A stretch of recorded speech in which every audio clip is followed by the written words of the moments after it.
Welcome to the Executive Coaching Podcast, where Executive Coach Alicia Cowan will discuss leadership topics and coaching solutions to tackle the most difficult problems that keep you from leading your team to success.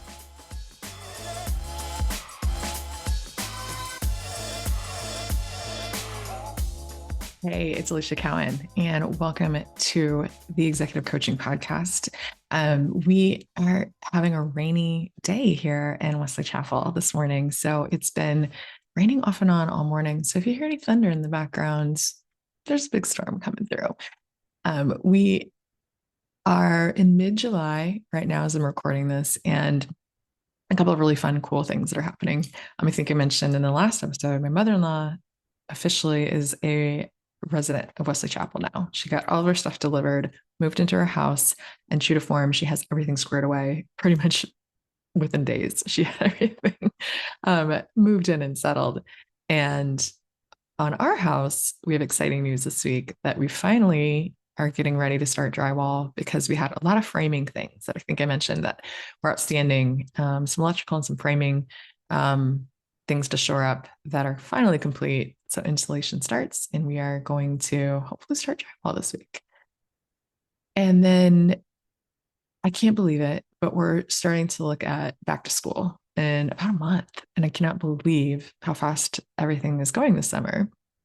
And we have one more fun vacation planned before the year is up. And we'll be going to Jamaica and staying in a beautiful house that has a wonderful private pool, private beach, and we're going to spend some time with some really great close friends of ours and hopefully have just a wonderful vacation. So I say all that to get my personal update around the happenings of the Cowan household and what we're up to before we dive into a topic that, again, as I always do, kind of came up from a couple of different coaching conversations that I've had over the past few weeks. And so I want to share this concept of what my coach, Brooke Castillo, calls the manual. The manual is this instruction guide of how we want others to behave so that we can ultimately be happy and feel good. So a lot of us in the workplace, we bring in our own beliefs, of course, and they're from our history, from how we were raised, our culture, our surroundings, our environment, our school we attended, all the things. And this set of beliefs starts to create this list of ways that you think others, as well as yourself, and how you believe others and yourself should behave. We label this behavior and we deem it either positive or negative based on those beliefs that we have and that we've built up. And we label them, again, positive, negative, good, bad.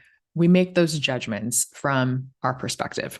So as we're building up this instruction guide for how other people need to behave, we generally don't tell the other person what's in our manual for them. We also don't even sometimes realize that we have this manual or that we have these beliefs, and don't necessarily always see the pain sometimes that it causes us, or just the distress and the frustration and the aggravation when other people don't follow this manual that we've created.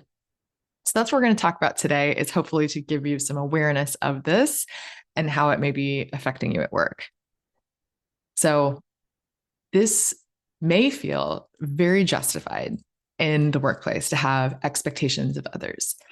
And we may feel like, no, that makes sense. We're in the workplace. People need to behave a certain way, right? So I'm going to start to question, and I want you to start to question some of the beliefs that you may have. And the reason why is because if you have expectations of how others need to behave, as a supervisor, that's totally normal to have expectations of what needs to happen. And again, this is different than policies or procedures or handbooks and what we have in terms of moral code and code of conduct within the workplace. That's not what I'm talking about here. We can have those policies and those expectations, and then we have a set of accountability if people don't meet and follow those policies and expectations. The difference here is it can be super damaging to have your emotional happiness and your emotions tied to the other person behaving in a certain way. All right, so I'm going to let that sink in. So that's the difference there, is when your emotional state is tied to that manual and how other people are behaving. Okay. So let me give some examples to help kind of illustrate what we're talking about here.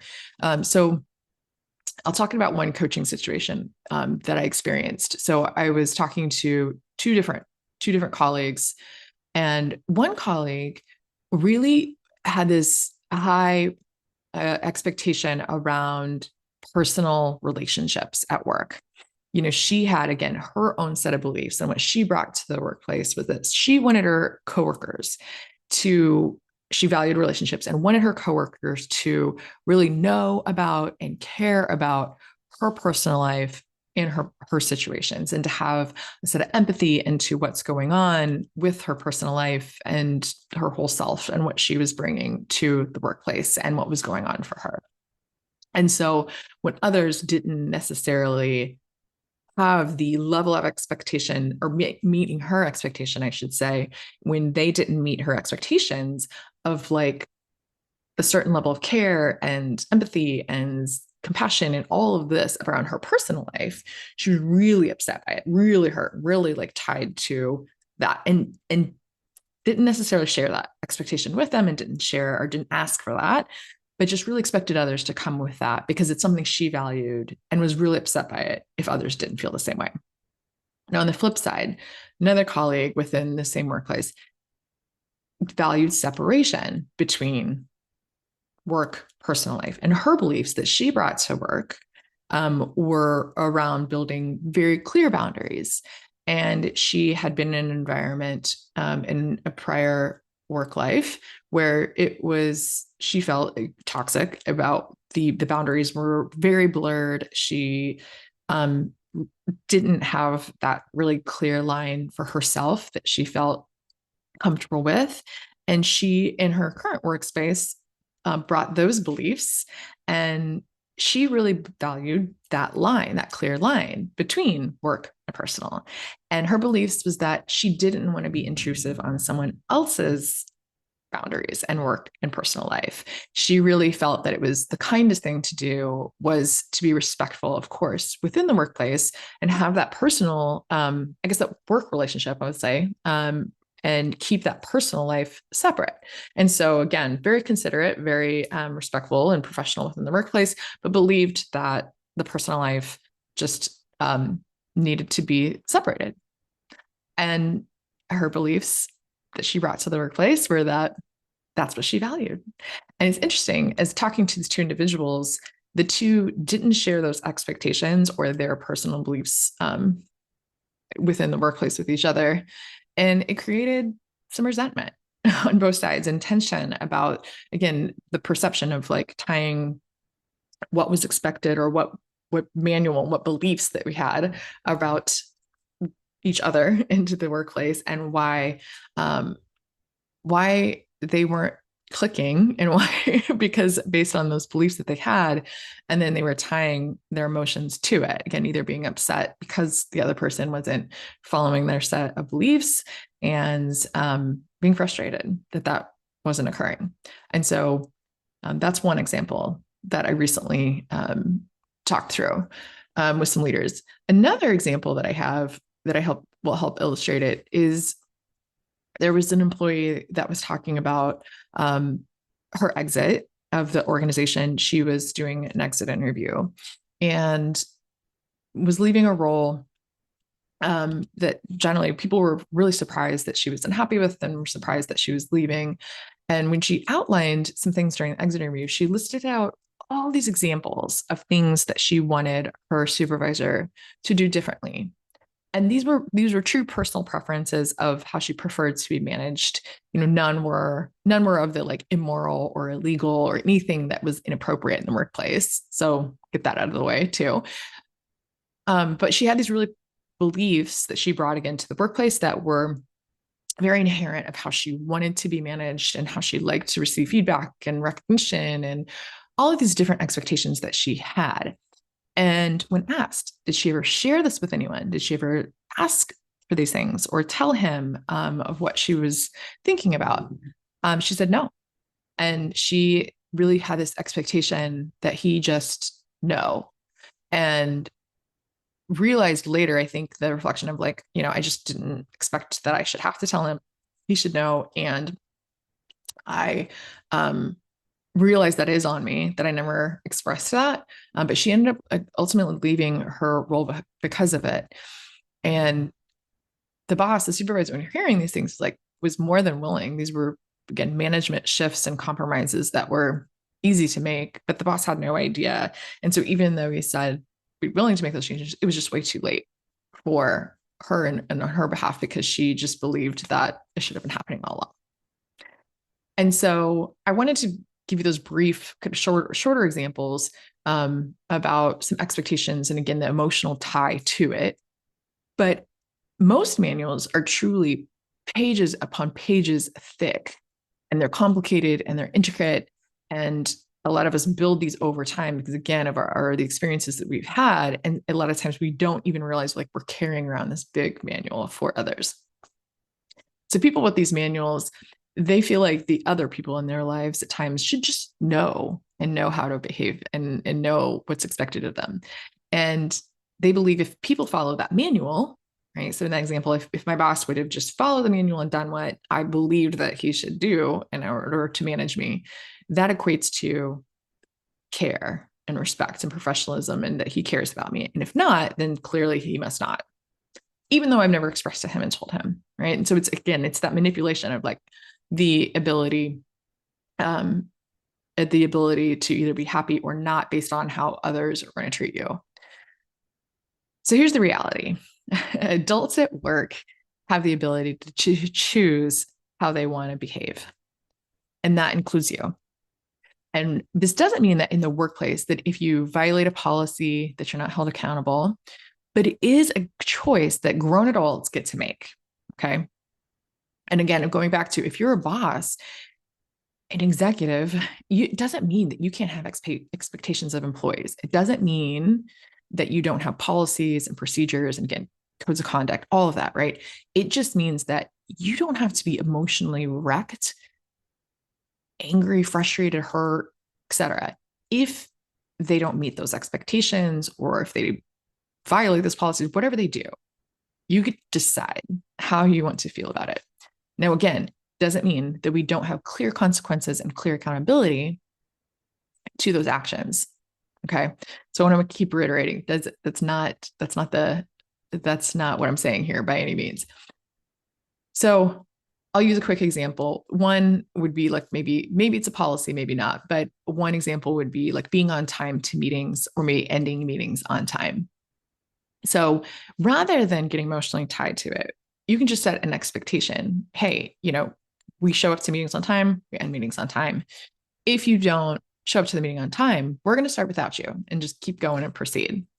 And you don't have to create a lot of drama around it. You don't have to get upset. You don't have to, right, like emotionally react. You can then decide if someone doesn't show up to meetings on time continuously and continues to violate that rule or expectation that you have, you get to decide what you want to do in terms of accountability without all the drama. Okay. So that's the difference. It's when you put your emotions and your emotional needs in the hands of other people rather than taking accountability for it yourself. Okay. And that's the thing. At work, I believe we don't have to go around changing people in order to feel better or to feel a certain way. Okay. So let's talk about it. How do you let go of a manual? So if you have, again, we all are going to do this. We all are going to have these beliefs that we bring into the workplace. And again, by the way, this totally applies to your personal life as well. But since we're talking about executive coaching here as the topic, we're going to talk about how it applies at work. But we all are doing this in our personal and professional lives. We're bringing this set of beliefs and this set of expectations that we have around with us all the time. Okay. So the first thing is to recognize when you have a manual for others.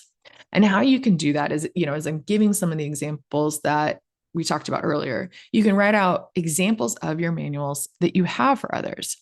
It could be examples like, I expect people to respond to an email or call or text within a certain amount of time. We've all been there. A lot can respond to communication times and methods of communication.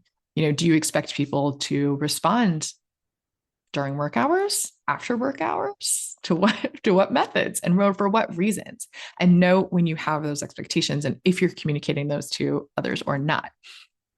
How do you like to receive or deliver feedback? How do you like to deliver or receive recognition?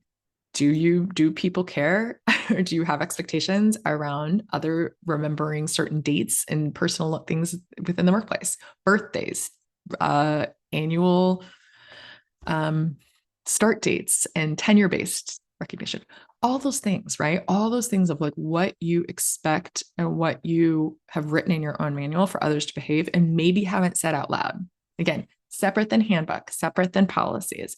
What are the things that you have in your manual that maybe you haven't vocalized and verbalized, and you're tying some emotional response to it when others either meet those line items in your manual or not? Okay. So that's the first step. Just recognize when you have expectations in your manual and you're tying some response to it. Okay. You're trying to control others. Okay. So you can feel a certain way. The second step, just decide, just consider it. Do you want to let it go when you look at your manual and you have all those expectations? Is it something that you want to release and you're like, I'm going to let go of that? Or do I want to consider making a request of others? So for the example of the associate that wanted, her colleagues to be involved and know about things that are happening in her personal life and have some empathy around it. Again, that's a manual that she has for her colleagues. And does she want to let them know that that's an expectation she has, or does she just want to let it go? Again, up to you. You get to make that decision. But ultimately here, you just want to decide, what do you want to do about it? Okay. 3, if you do make that request, again, adults get to behave however they want to behave, know that they have the option of saying no. So do you want to make that request with no emotional strings attached? Meaning you'll take responsibility for how you feel, regardless of whether they meet that request in your manual or not. And you get to take responsibility for your feelings, regardless of how the other people behave. So I ask you, genuinely notice what happens when you don't try and control others and their behavior.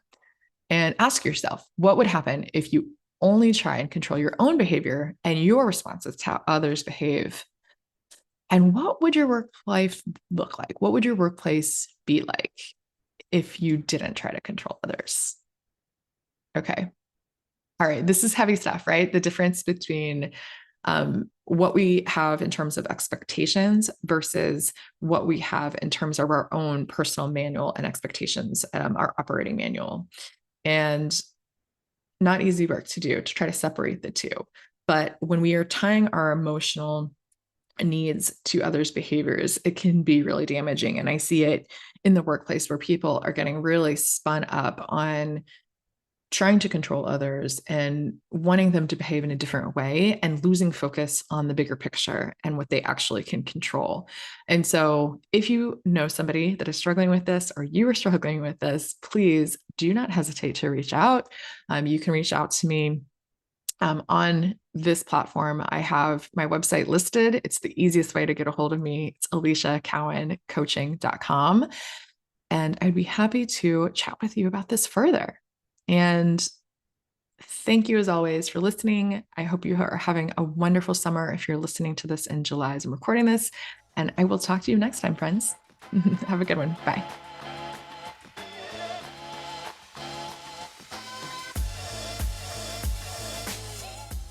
Thanks for joining us for this episode of the Executive Coaching Podcast with Alicia Cowan. If you're ready to have an executive coach who's ready to help you lead your team to success, then book an introductory call at aliciacowancoaching.com/call.